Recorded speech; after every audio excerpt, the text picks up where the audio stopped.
Alrighty, welcome, ladies and gentlemen. Let me make sure my mic is working. Oh, yep, there we are. Hey, welcome, ladies and gentlemen, to an anime story podcast. Oh, yep, there we are. Hey, welcome. It's the first of December. Oh, yep, there we are. 2018, and today we're going to be discussing Trigun Part 2 and other things. But also not a lot of Trigun, a little bit of Trigons. Unfortunately, Hal in 3D is not going to be joining us. First of all, I'm Big Bad Moon, one of your hosts today. Over on the right is Bad Strategy. He's your other host today. Hal in 3D will not be joining us. She is out of reception of the internet. On a boat. Or something of that nature. So, she's not going to be joining us today. However, we will be discussing Trigun again next week. Again. Because I know they really wanted to get in. Helen really wanted to get on that discussion. So we will talk about it. What kind of person gets on a boat when there's not going to be internet? I know, right? I know. Boats. They do have internet on boats, but I don't think she has internet on her boat. Now there's also internet on planes, though, so she could have taken a plane. Should have taken a plane. Rookie mistake. Rookie mistake. 21st century, not taking a plane. For a moment, I'm glad that this happened. For a moment, I was like, wait, is this the 21st century? Yeah. Okay, yeah. Yeah. It's not the 22nd century yet. Gotcha. Yes, so Trigun. Oh, yes, we watched Trigun, finished Trigun. We had some stuff to say about Trigun the first time. First of all, I'm going to make sure that sound is working properly. Bad Strategy, how are you doing today? I'm doing swell. So, did we... The shocking thing that happened in the second half of Trigun, should I just mention this here? Yeah, please, go ahead. It got good! I knew I remembered Trigun being good, but during the first half of the show, I was like, nothing's happening. Nothing's happening. Why did I remember this show as being as good as I did? Like, I was watching it in the first half, and I was thinking, like, I remember really enjoying Trigun, but there's no character motivation. There's nothing going on. None of the episodes are really doing much. There are a couple good episodes in the first half, and there's a sense that maybe stuff will happen later on. But really just not much. Like, if we're judging Trigun on the first half alone, I would be like, no, don't watch it. It's not worth watching as an anime. But the second half is good. That final arc is tense, and I care, and the characters care, and they have motivations, and they're working towards them. Yeah, I 100% agree. The first half of the show, okay, there are good things about the first half of the show. There are good moments in the first half of the show. There's some good character stuff in the first half of the show. I'm going to call it the first 75% of the show. There's good stuff happens. There are moments that are interesting. There are episodes that are kind of compelling. But the majority of it's really kind of fluff. Like, you get a little bit of character development. You get little bits of motivation here and there. There's some kind of general stories that happen, but for the most part, it's just kind of people are bopping around and, they're going somewhere. And is there ever really any plan for it? Does anybody ever have any plan in the? No, it's just going, just moving. Not much is going on. I mean, it's initially, Vash is wandering around. It's not until just shy of halfway through that they introduce the idea of a big bad that is coming after Vash, and then he starts eventually, not really until the last quarter of the anime, last third of the anime, does he actually start moving towards that big bad. Mostly characters are wandering around. And this is something about Millie and I know the character names, and Meryl. Millie and Meryl are characters who don't have meaningful motivations until they develop them through the show. And then in the end, they're strong characters because they both have motivations and stuff they're working towards. And we're like, ah, Millie, Meryl, I don't know. I'd say Meryl. Wolfwood. Meryl had stuff she was working for. Millie just kind of Millie, she's I mean, she's cute. She's great. She follows Meryl around. yeah, I mean, I don't know if I could she, pinpoint what her motivation is, other than she like cares about people. yeah, I, yeah, Millie's motivation is kind of mostly just caring about people. She has Yeah. some stuff going on with Wolfwood though, and I Mm-hmm. think that fuels her. And Oh she is yeah. a very much a character who supports and drives Meryl forward. Yeah. No, that's fair. That's fair. She is a Like, supporting. She's certainly a supporting influence on Meryl, mhm, or mhm. on Wolfwood. Mhm. Mm-hmm. Yeah, it's So, yeah. So I think Wolfwood probably was one of my favorite parts of the last part of Trigun. Um, absolutely that's he had a really great like character arc happening. He had a really great like backstory going on. You know you get more explanation about him, um, and he is pitted against Vash in this battle that he's forced to be involved in. Um, you know, it's great. It's great because it's his conflicting. Obviously, his motivations I are liked conflicting. what happened. I liked what happened between Wolfwood and Wolfwood's like mentor. Right? Yeah. And we had this great thing, right? Wolfwood is conflicted and he's like, should I fight Vash? Should I not Right. fight Vash? I'm supposed to take him down. And then Wolfwood decides not to fight Vash. And then he goes and he fights his mentor. And Wolfwood has this very like I have to kill people, it's necessary philosophy going on. Mm-hmm. And he fights his mentor and he's got the gun on his mentor and he's like, no, I'm not gonna kill my mentor. I've been influenced by Vash. I'm not gonna do it. He starts walking away, and his mentor draws a gun on him, and he turns back. There's a gunshot, and then we find out, okay, so their conflict is resolved, but because Wolfwood didn't shoot him, he got shot, and so Wolfwood has his death, which is great and dramatic and wonderful Mm-hmm. because of what happened there. And then his mentor goes back to the baddies and is like, you bastards. Because Yeah. his mentor is upset. And I'm like, cool. Good job, mentor. Thanks for having the feels. Wait. Okay. Not being. So A, repeat that again. His mentor does what? his mentor goes back to the baddies Mm-hmm. and is like, you sons of bitches. And then they murder his mentor. Mm-hmm. So I will say this because Mm-hmm. this is a theme Mm-hmm. that seems to come about all the time in this story, and I feel pretty solidly as if it runs um, consistently throughout the story and consistently throughout the ending. Mm-hmm. And that's that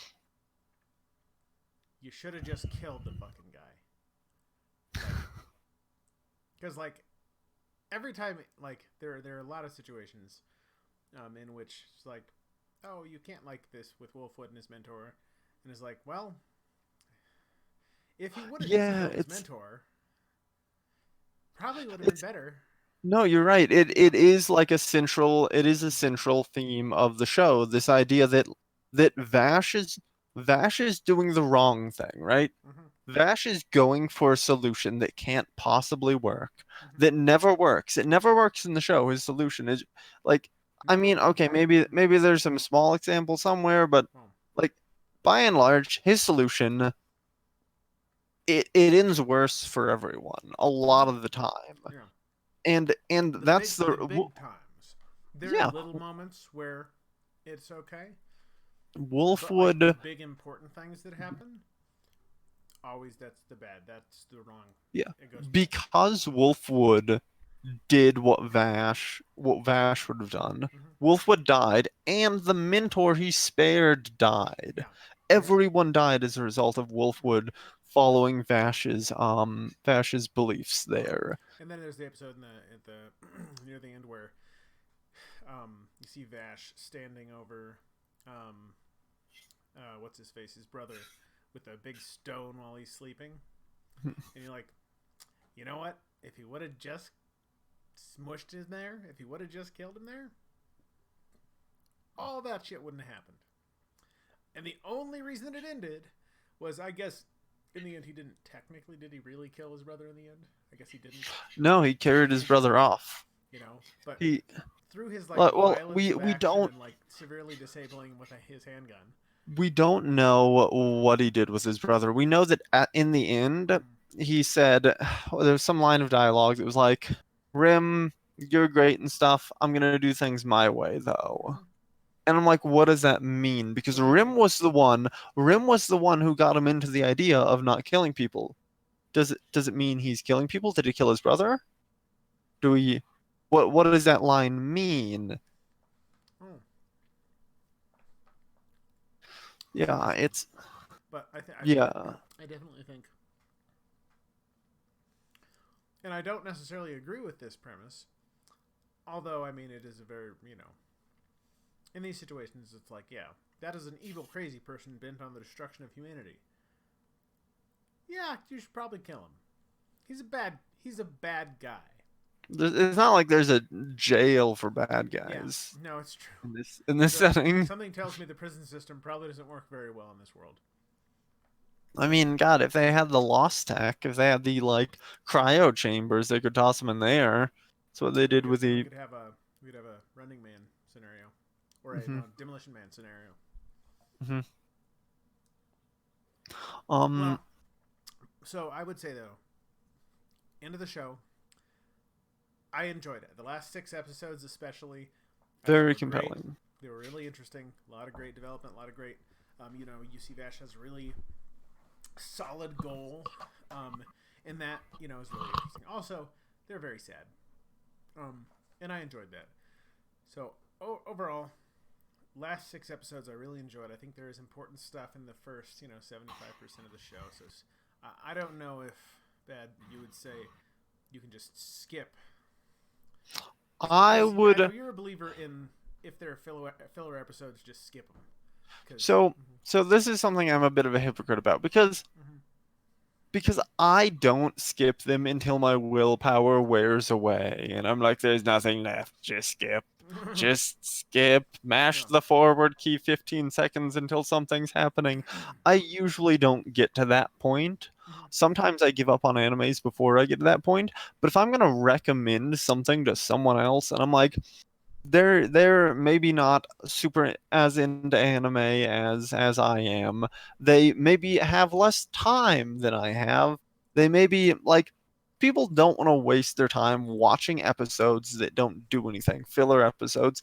I would just, if I were recommending this to someone, be like, yeah, start at episode 13. It's a flashback episode. It will recap everything that's happened to this point, and the show will get better from there. I mean, you'll get the best of it if you watch the second half.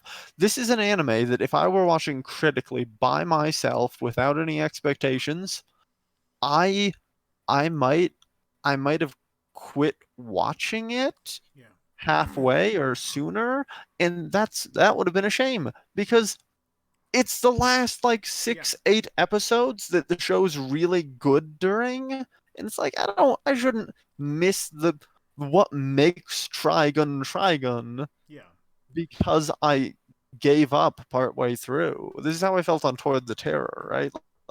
Toward the Terror, I just don't the entire first arc. I'm just like, nope, not interesting to me. Not interesting.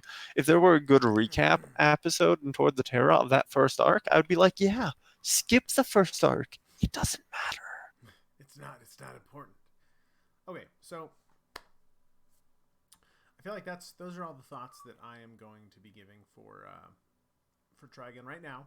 We are going to talk about it next week with Helen here, so that we can get her thoughts on it, and we can have more of a multiple 3-way conversation. But and who knows, maybe Tro will join us too. It's always possible. That'd be interesting. But one of the things. One of the other things I wanted to discuss was one of the major problems with the first bit of Trigun. It's also, I think, a major problem in a lot of other anime, just kind of a lot of other stories in general, and that is the lack of a definite, like, specific character motivation. Now, we say that we were saying that a lot of the episodes are filler, and they're filler because kind of nothing really happens during the episodes. But it's the characters do not have beliefs that they are working towards, that they're actively pursuing, and their beliefs are not being challenged. Yeah. That alone pretty much makes an episode filler. If no one in the episode has a meaningful belief that they're working towards or that is being challenged, that is the main thing that distinguishes a proper episode in my mind from a filler episode. No, absolutely. And that's the I think that's. Or hang on, I am trying to make my computer do what I want it to do. Oh God, you know what? One more thing on Trigun. You know what I wish they did? I wish they would have pushed the Numenera theme more. Oh, I know, right? That is such an interesting, like, there's lost technology and people are back to the, like, primitive level of technology, but there's this ancient, like, stuff that they don't understand that almost seems like magic because it's so advanced and they've lost. And it's like, that's so good and such an interesting, not very often perpetuated, like, theme setting that we should have seen more of. I would have. Totally agree. Yeah, no. If the filler episodes had all been like pushing the Numenera theme, I'd have been like, okay, totally they're fine. not I want to watch this. they're not terrible. We had one filler episode that was on an ancient spaceship in the first half that I was like, oh my god, this is cool. Okay, so character motivations. Let's talk about what makes an episode a filler episode. And that gets down to character motivation. So this is something we talk about a lot, and this is a thing that comes up a lot because this is kind of a key. This is kind of a fundamental part of storytelling. Is that story happens when a character with a specific motivation encounters another character or another force in their world with its own motivation that runs contrary or that conflicts with the main character's motivation, and so that's the protagonist-antagonist relationship. They both have motivations, they both have goals because of those motivations, and those goals conflict with each other, and that's where problem comes from. That's where the stories come, or that's where the stuff that makes up the story comes from. So the big problem with an episode where the character doesn't have any motivation, they don't have anything they want, is they're not, like, if they don't want anything, they're not moving towards something. So let's what's a good example of a good character motivation? Oh, like, so let's say Jack Sparrow. Everybody knows Jack Sparrow, and Jack Sparrow wants to be the captain of the Black Pearl. And I'm talking about the first Pirates movie. I haven't seen. Maybe saw the second one. Don't remember any of the other ones. The first one, he wants to be the captain of the Black Pearl, and everything he does in the movie is aimed at doing that. He literally has a compass. He literally has a compass that points towards what he wants most, and that's what he wants. He wants to be the captain of the Black Pearl, and so every single thing he does in that movie, in that story, he is pointed towards making himself the captain of the Black Pearl. He doesn't do things that don't make him the captain of the Black Pearl, unless he suddenly is stopped. Like when he is marooned on the island,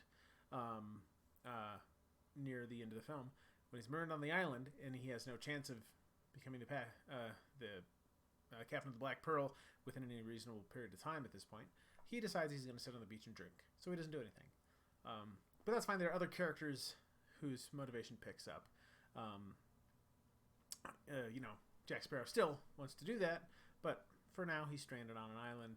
He might as well have some rum, because that's probably one of his other motivations is rum.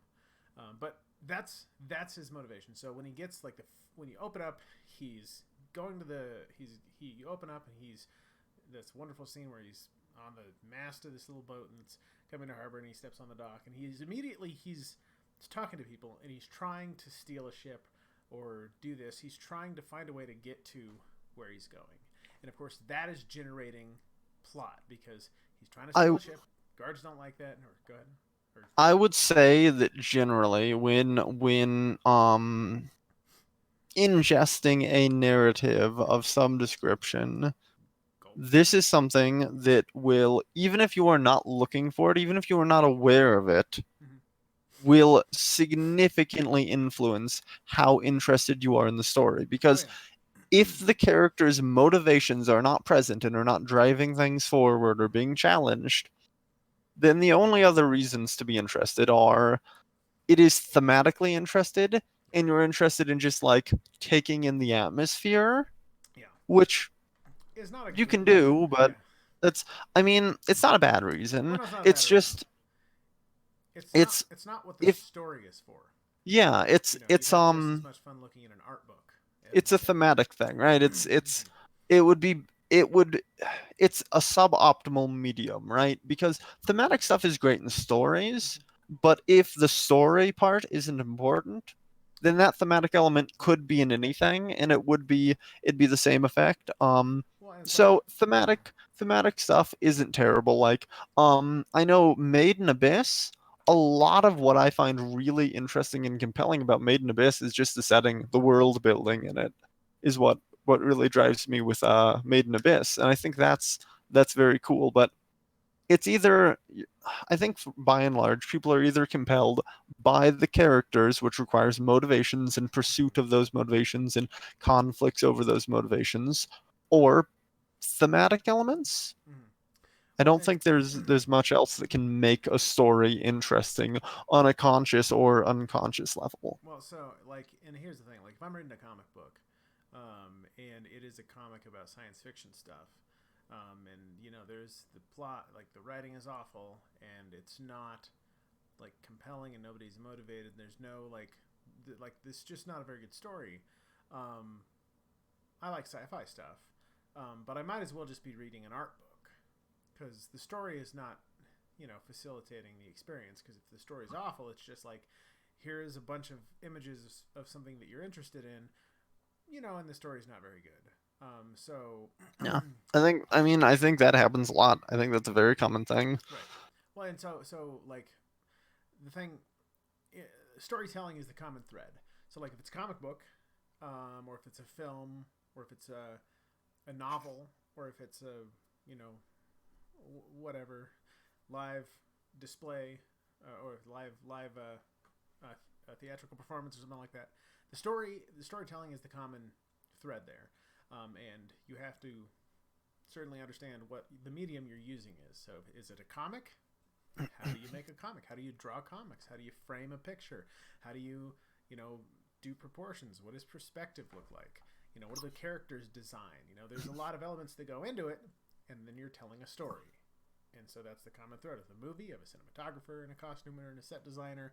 If it's a novel, how do you write the words? What do you lay the words out as? Where are the page breaks? Where's the indentations? Like, what word do you use? How many times do you, how do you change perspective? But the storytelling, I think, there are some very relatively universal things that you need in storytelling, that are common across all mediums. Motivation for character motivation is one of the major ones. So whatever medium you're using, understand the medium and try to do that as well as you can. But ultimately, that is, that medium is there to facilitate the telling of a story, and that story has a lot of common components across different mediums. Storytelling is a very difficult thing, and finding good storytelling isn't very common. No. And that's part of the reason why I'm like Bakano, right? Yeah. Bakano's a really good story. Hmm. Yeah. Nothing about that setting is interesting to me. Right. Like, I am turned off by that setting. I see that setting and I'm like, oh, do I want to watch that Yeah. in that setting? Yeah. Well, no, and it's one of those But things where, yeah, like it's it pulls me in, though. and like it might be something you're totally uninterested in, but as soon as you like, if you can get a really good storyteller or somebody, you know, if they are if whoever's creating the thing that you're experiencing in whatever way you're experiencing it is really good at it, is really good at telling the story in whatever medium they have, even if it's something you're not interested in, it can be really compelling for you. Like for instance, I really don't like buddy cop stories, kind of as a concept, as a genre, as a whatever. I'm not really into it. It doesn't really it doesn't speak to me. But I friggin' loved Zootopia, which is an animated film. Um, it's a great movie. I love that movie, and it's just because they made a really good movie. I'm not really into romances or like romantic rom coms. Not even really so much into like sitcoms, but Friends was really funny. Like that was a really good show, especially for the time it was made. So if you're good, if you can tell a story well, you can use a whole different array of themes and settings and media, and you can make a story that a lot of people are gonna like. I binged some rom-coms a while back. That was good times. Anime rom-coms. Oh yeah, oh yeah. I was just like Anime rom coms. sitting there watching. Oh my God, too many of those. Too many of those are okay, this is something I didn't mention before. Comedic elements. Yeah. Comedic elements tend to also be a thing that keeps people watching. Hmm. Um, too many of those rom-coms were like, is there a story? Not really. Or there's thematic elements? Eh, but it's funny. It's funny, and you know what? You know what thematic element is there? Kind of just like a feel-good tone. Hmm. Yeah. There No, were, absolutely. yeah. By the end of it, I was just like, nothing's happening. I feel good, I feel but good, just nothing. but I feel Maybe I should hollow. stop. Yeah. I feel Okay. hollow. So to kind of circle around and recap this, motivation is really important for characters, just because the character, whatever they want, that's going to drive them through the story, and they're going to go after that, and that's going to create conflict. So you have characters that have some other motivation that comes into conflict with your protagonist, and that's going to create a story. Because yeah, like Jack Sparrow, he needs to steal a ship, runs into William Turner, who he runs into William Turner, who hates pirates, wants to stop them, or wants to stop. Maybe we should be using anime examples. That's fair. That was the first one I came up with. I'm trying to think. What's a good anime? I don't know, Lelouch. What's a good anime? You know any good animes? Good animes. I don't know. I don't know if that's You the know, the right. last Yeah. 6 episodes of Trigun. You know, S- Steins Gate. Let me think. I'm trying to. Story driven. My Hero. My Hero. We haven't spoken about My Hero in a few episodes, so it's good we're bringing it up again. My Hero is a spectacular anime. It It's really is, really and solidly good. it's one of those where what is the main character? I don't know why I'm getting a little bit of breakup, so I hope this video isn't too terribly choppy. But Midoriya, the main character in My Hero, has a very simple motivation, and that is he kind of, in not so many words, wants to be like his mentor, his hero character, uh, All Might. He wants to kind of be that hero, or he wants to embody that, and he wants to kind of live up to All Might, and become the world's greatest hero, and save people with a smile on his face and whatnot. And so that's really simple motivation. Obviously, puts him into conflict with It's a all the very simple villains. motivation, but that show is one of the best anime out there. Just and like the simple motivations really push it forward through the entire show. They get challenged, they get they have to confront the other characters with oftentimes similar motivations, sometimes significantly different motivations. But My Hero Academia, off of giving everyone simple Yeah. motivations, is one of the best stories out Oh yeah. there. No, Really it's a well great done. show. And if you look at any of the characters, like here's so if you look into the characters, you can tell them what they want. Even characters that you don't that aren't the main character, because every character needs a motivation. Like even if it's like the side bad guy, from episode 9 or whatever. Everybody in that world should have a motivation, and if they don't, first of all, they're not going to feel like they belong there, because what the hell is this person doing here? They clearly have no reason to be here. We don't. I'm not saying you have to dive into their backstory or anything, but it's crucial. It's unavoidable for your protagonist and your antagonist and your supporting characters. But even the side, like when the side characters have motivations, like for instance, the purple-haired guy in after the tournament arc of My Hero, is it season 2? That was he could control you if you answered a question. That was real, He is one real of my solid. favorite characters in that entire show. He's in there for like 3 episodes, although I think he's going to be back, and he's going to be a bigger part. Maybe, I don't know. I hope. I will say, I think that prioritizing the right things is very important in shows. If you watch Blazing Saddles, Mm-hmm. there are a ton of background characters whose Go names we watch don't that know in movie. Blazing Saddles. Did you just say don't watch that? No, I said go watch that movie. Go watch.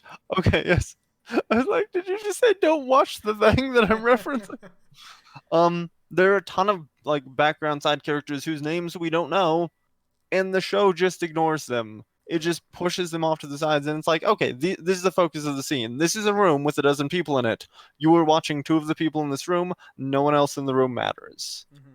and that's good That's because good. the two Yeah. people in the room we're focused on are the people with motivations and that are relevant to the story at hand, the narrative of the show. Mm-hmm. There's not a point in showing the other characters if they don't have motivations and they're not somehow involved in the narrative of the show Yeah. that we're investigating, that we're watching. Mm-hmm. When characters don't have motivations, they just should be pushed off to the side to make room for the actual story. Yeah. So, this is a thing I do want to kind of vaguely clarify, because I feel like this can get muddy. I think A lot of things. they need to have you need to have a motivation for the character, and that motivation can be general, like for instance Midoriya being I want to be the world's greatest hero. That's fair. What does that mean? It could mean a number of things. It's a little bit general, but he also does have a specific motivation. His first one being he wants to get into the Hero Academy. That is specific. That is something that is within the scope of where he is in the world, and that's a thing he can move towards. Like if his motivation was just I want to be the world's greatest hero. This Well, is how do you get there from here? So this is something, if you've ever played the Burning Wheel tabletop rule set, you will see is you make a general motivation, Mm-hmm. like the Pope's a bastard, and then you make a more specific goal based off of that motivation. I will like move towards replacing him, which might mean I will become a cardinal, right? You have your general thing, Pope's a bastard, and your more specific goal based off of that, gonna become a cardinal. Yeah. And Burning Wheel is a great system for character development because those like motivation goal, that system pushes characters towards changing, and Right. characters are rewarded in system for changing. Yeah, absolutely. No, and I think so. I think this is something. If you're watching a show, or a movie, or reading a book, or whatever, and you are you know what? Regardless of how you're feeling about it, ask yourself, the main character, or even one of the supporting characters, or even the antagonist, any one of these guys, what is their motivation? Um, and if you're not enjoying it, if you're watching a show and it's just boring and it's slow and it's not very compelling, ask yourself, the main character, what is the main character's motivation? And if you can't think of something specific, that might be why it's boring. Now, if you're really enjoying it, ask yourself, what the main character's motivation is. I almost guarantee you're going to be like, oh, it's this specific thing. If you yeah, it could also be just enjoying thematic elements. No, That that's does fair. That happen, is fair. or If you just enjoy thematic elements, and or you're just comedic elements yeah. in the case of rom-coms. I watch lots of science fiction films Yeah, just because they're sci-fi, and even if the story's horrible, I might be like, yeah, okay, and that way with you know, time travel, and then, yeah, I tried to deny it at first. Like I no, watched my first good time travel way back, and I was like, I don't like time travel. I don't, but that was really good. And then I watched another, and I'm like, I still don't like time travel. But gosh, that was good. And I kept watching time travel, and every time being like, I know it was a bad story, but it was really good. it was Until just really finally, cool. I was just like, I guess I like time travel. I don't want to, but I do, because it's so Hey man, interesting. that's a hard one to love, because there's not I a lot think of good time travel out there. it's so hard to write. No one writes good time travel. I think I think that thematically, I don't really like time travel, Yeah, it's but fair. I love it mechanically. Okay. I love the way things fit together and the types of stories it can create and the interesting like cognitive Mm-hmm. like conundrums I have to work through when evaluating a time travel story. So Thematically, that's I more don't like mystery. really like people going back and changing the past and like Yeah. time being a wibbly wobbly, timey wimey kind of Oh thing. yeah. But the mechanics of it always It's fun. get Well, me. so like this is mystery. The mystery, different, all the different mystery genres. I think they're great and they're really interesting. Because of that, because you're always trying to solve a thing and you're always trying to put the pieces together and figure out who the bad guy is and figure out where the whatever what's going on, and that's really interesting. Now, noir, which is mystery with nihilism and a lot of sepia. Um, that's great because thematically, I love it. I like that it's always set in like another time that God, man, I love might some be good nihilism. yeah. Gotta love some good nihilism. Um, it's set somewhere between 1900, and 1948. Generally maybe 1950. Or in the far future Or in the in a far setting future. that appears like Yes. that is themed like that. Oh hell yeah. No, seriously though. And like when you do that right, if you can do a noir in a science fiction setting and do it really well, I mean that will live for ages. I think That there's. that Mm-hmm. 100%, that's a big part of what I like about time travel is very conducive to mysteries. Yeah. And I love me some mysteries. Mm-hmm. Mysteries are great. Yeah. I like being confused and being like, what if this? What if this and this and this? What if these things together made this? Mm-hmm. Yeah. No, absolutely. And this is I like. One of the other things I also like about noir is that a lot of the time you're dealing with really complex gray area themes, um, because whoever the person being the protagonist, usually not necessarily being an investigator, but being part of some kind of investigation, maybe as themselves investigating something, or being, as a detective, or, classically a detective, but they are trying to solve a mystery, and they are just torn up about something, or something is just, they're dealing with a very gray area theme that's generally kind of dark and just complicated, and I love that. That's why I like Shadowrun as well, because Shadowrun's a good like kind of like grim dark in a gritty realistic kind of way setting, but with like advanced technology, Right.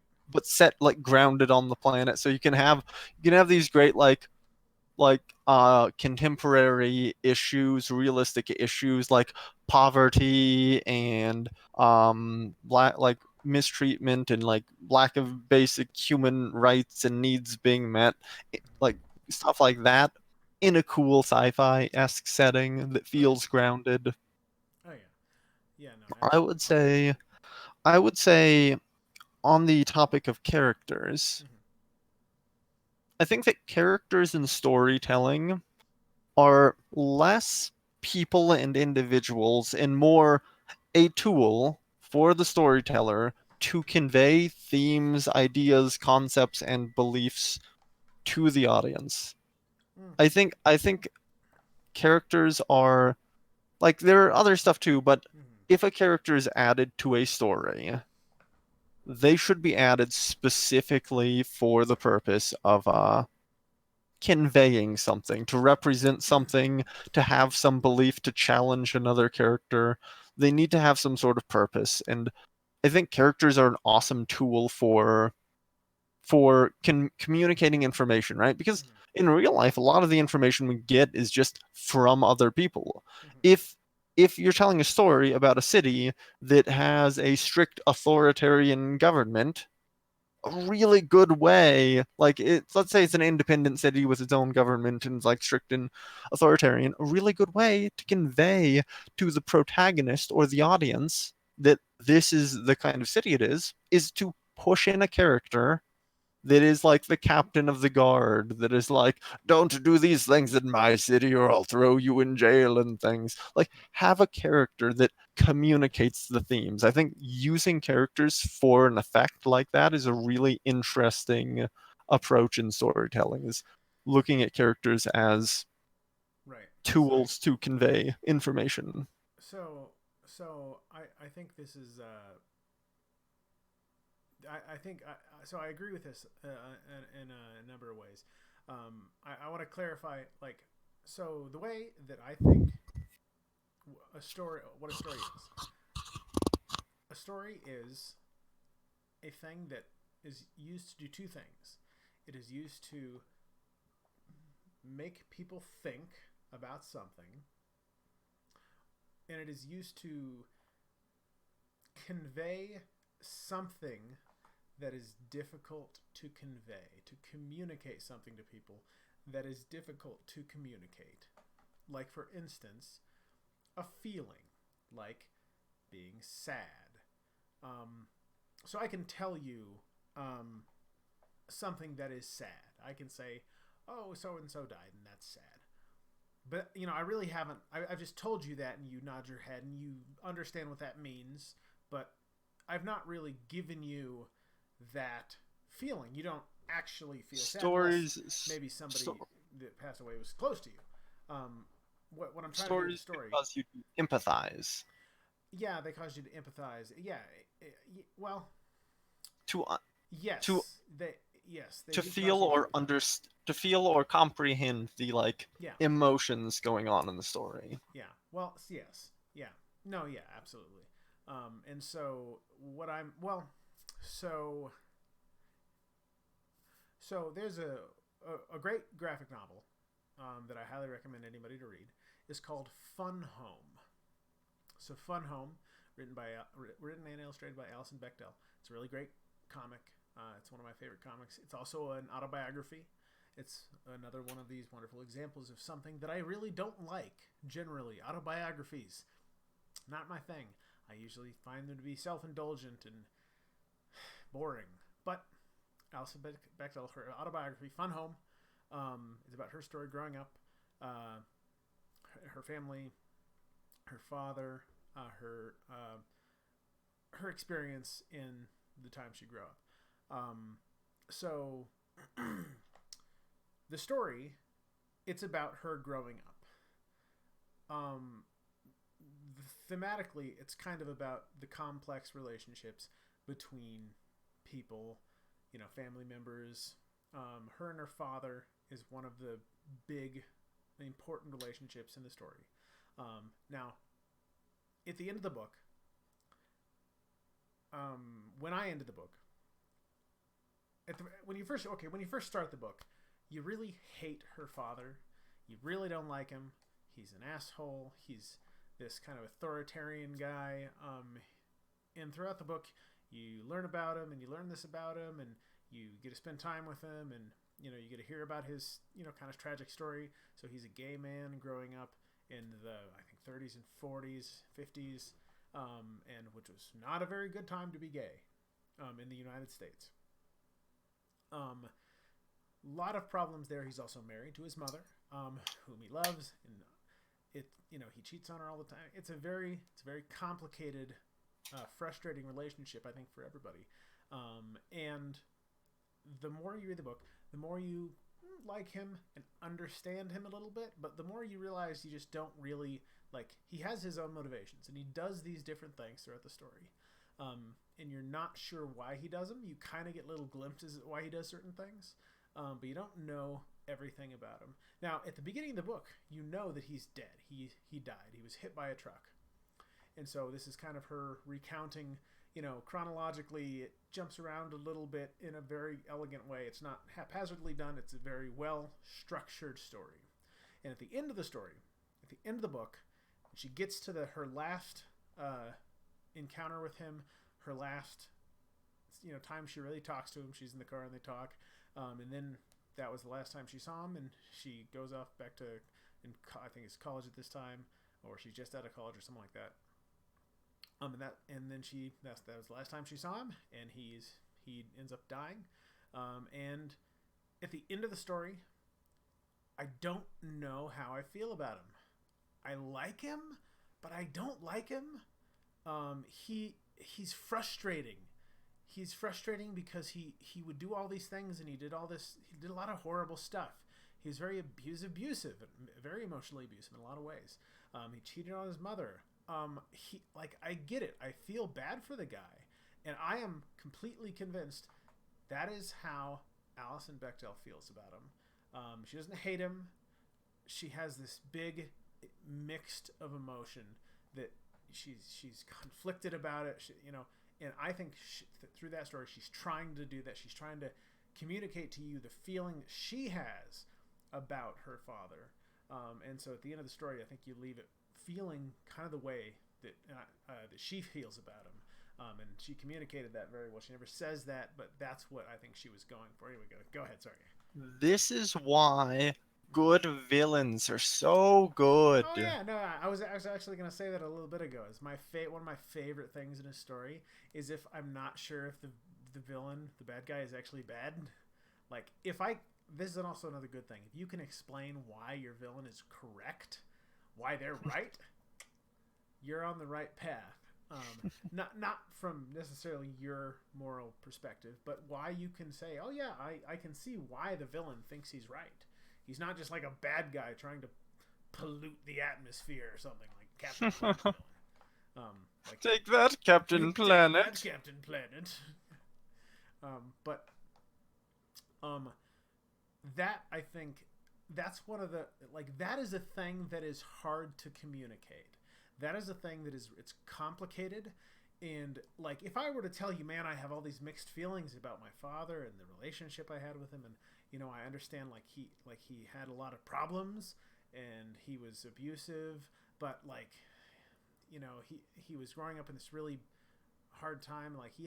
There are all these different things that you can empathize with him, but you really are frustrated with him. But also he is, first of all, also kind of a mentor to Allison, and he's very literary and he's very intelligent, and you like him in a lot of ways, and you kind of look up to him a little bit, and he's very well read, and he talks about philosophy and psychology, and you really like the guy, but at the same time you're just like, why do you do these things? Why are you doing that? And at the end of the book, it's really great because I really feel like that's how she feels about him. I feel like she has a mix of frustration and also loss, because can't ask him now. You know, you get as long as you get to have a.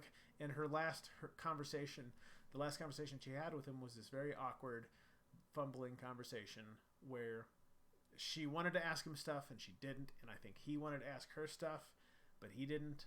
And they were sitting in a car and it was very awkward, and then they left. And I think very much that she just wishes she would have just asked him stuff. So there's this like feeling of, wanting to know. I want to know. I want to know what his thing was. I want to know what's like. And I think that is a great thing, because I was feeling that way at the end of the story, and I think that's what that's one of the big things that storytelling does, and is really good at. It's communicating a thing, really communicating a thing that is hard to communicate. Because I can tell you I have mixed feelings about my father, but you can register that and you understand what that means, but you don't feel that. Like, you're not getting that, right? And the same thing, like I can say, this person died after this and this and this happened, and you'd be like, oh yeah, that's very sad, But then when you watch the person and you watch them go through this thing and see this and do this and struggle, and then they die, that's and you feel that. That's what it's about. You can describe like the big impressive jail cells and the authoritarian city and the like the strict laws, but until you see people, characters being affected by things, it's not really going to be as meaningful. Nothing's as meaningful until how it influences characters, how it influences individuals, which is what makes them such a great tool in a narrative for conveying information. Yeah, well, it's like you were saying, it's the tool of empathy, is what that is. It's the character that you're empathizing with, and you can empathize with all kinds of things. It could be a bug, and there's lots of fun stories with bugs in them. Go watch a Pixar movie. And you can empathize with those characters. You can empathize with, pretty much, blue tall people from, what is it, Pandora. Is it, They're all basically people anyways. They're all basically people anyways. Yeah. But anyways, yeah, you can, so, having characters that you recognize as, conscious, things that can walk around and have their own wants and needs, that's empathy. Then they need to have a motivation, because when you're empathizing with them, you gotta have to want, if the character is written well and they're believable, you kind of want them to succeed, or you just enjoy watching them. Also, even the most basic of motivations can make a character compelling. It does not take complex, intricate motivations to make a character compelling. Simple motivations. Yeah, no, absolutely. And you can make motivations. You just stack them on top of each other. Yeah, characters can have multiple motivations. Generally, they have kind of a primary motivation. But yeah, and like what we were saying, like with My Hero. And if they don't have a primary motivation, that's a great conflict for them, because they're like, do I want to save my sister and see her redeemed, or destroy evil in this world? Exactly. That's great. But yeah, like in a simple motivation, like again, like we were saying, like My Hero, he wants to be like his hero, or he wants to get into Hero Academy. I guess that's subjective how simple that is, but as long as they have, a character has to have something. And then the bad guy, the antagonist, they need to have some motivation too that runs into conflict with the main character's motivation. That's the defining thing of what makes them an antagonist, is that they are the force working in opposition to the protagonist's motivation. Yeah, and to be clear about this, the antagonist needs to have a specific motivation too. They can't, they can just be like, I'm an evil guy that wants to take over the world. That's fair. That's also not very interesting. That can be a good general motivation. It's such a cliche, right? Yeah, such a cliche, and it's yeah. We're not really, if the character's motivation is that, then I'm almost certain we're not going to get an explanation of why they feel that way, other Yeah. than because they're evil. Yeah. You Exactly. know, so it's not necessarily a bad motivation. It's just a cliche that is never going to be well handled. It just Well, doesn't get well handled. I do Like think that it is. It's not a very good motivation. It's an okay general motivation, but that's not, I think, a good like specific motivation. it's well, It it's a good general thing, and then they it's a have to have a goal that that we don't know the we it's kind of a goal based off of a motivation, right? We don't know why they want to take over the world. It is their objective, but we don't know why. And I wouldn't trust the storyteller who put that in their story to explain why the character wants to take over the world, right? Because right. if they want to take over the world, maybe it's because, they feel wronged by humanity. That's a very cliche thing. Okay, And here's the thing though. What I'm saying about like my goal being I want to take over the world is, what does that mean? Like, what is the what? Where's the first step? What's the, like, you want to take over the world? Like, what if I would say I want to take the art world by storm? That's not a very good motivation it's because, ambiguous. say what? Ambiguous. It's too ambiguous. If instead of I want to take the art world by storm, I could say I want to be the best painter in the world. That's fair. I Boom, see that. much better. Specific, and I know what I need to do. Like, you kind of get what needs to happen. If you want to be the best painter in the world, there's a whole bunch of leaps you can make to be like, okay, that's fair. He needs to get the best brushes and the best canvas. Whatever. Those are the things that make you a good painter. By the way, that's not true. That was a joke. But like, I want to take over the world. That's fair. That's a good general thing. But like, it needs to be specific. I guess take. I mean, I guess Depending on the sci-fi. setting, it could Depending on be the it setting, could like be if specific. It it's could be sci-fi, like, I want to take over Earth. I want to be the great Primarch of Mars. Yeah, that's, Bam. and you know what, that's better. That it needs to be something that contextually it's specific. Because if it's specific, that's just, it gives people a path that they know that they're looking for to follow. I know we're actually running out of time. We were gonna have a short episode today, but we just started talking. Just started talking, And then it just happened. now we're here. Yeah, here we are. If only it was time travel, we could If only. we could go back and change things. And make things confused and more complicated than they need to be, and it would be great. Exactly. All right, but I think we're gonna probably wrap it there What tonight. what are we So, doing next week? What's next week? we're gonna talk about Trigun. My God. Part 3. Yeah, no, because Part 3 on the same anime. you know what's great though? We really haven't had a very big discussion about Trigun. We've had some very small discussions about Trigun. So I will say, I can see why Trigun is a classic. I agree. I can see why. I can Would see it be why more people clear if the really first enjoy half were Trigun. amputated? I can't. I have to think about that. I'd have to look through all the episodes, and I'd probably decide which ones I would not recommend. Yeah. I would say there are probably only a couple of episodes in the first half that are really worthwhile. Yeah. So I would say, I don't know, is Trigun a classic? Is it considered a classic widely? I think it is. I If think it it is, kind. Well, I that's mean, fair. it's. I can see why. I can see why a lot of people like it. I don't know if I would say I can see why it's a classic, because I think there are a lot of really good elements to it. I can see why people like it. But perhaps we'll discuss it more once I've had more time to percolate on it, because I just finished it very, very recently.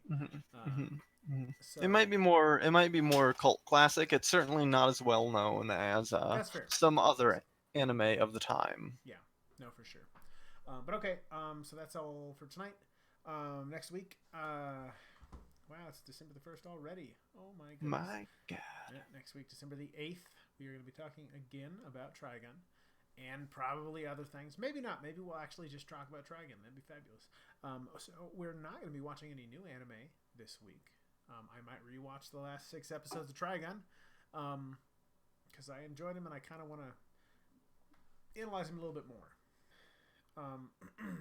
But next week, the 8th of December, we're going to be talking about Trigun. We're not going to be watching anything new, so you don't have to watch anything new. Also, I'm super busy, so that's great for me because I work a lot during December. It's a busy season. Yeah, it's going to be good. We will, hopefully, Howlin' 3D will be there, and perhaps Tro will join us. We'll have to poke him and be like, hey, you want to talk about Trigun? Because he likes that show, as I understand it. But anyway, thank you for joining us, ladies and gentlemen. We will see you later next week sometime. Bye. Goodbye. Bye.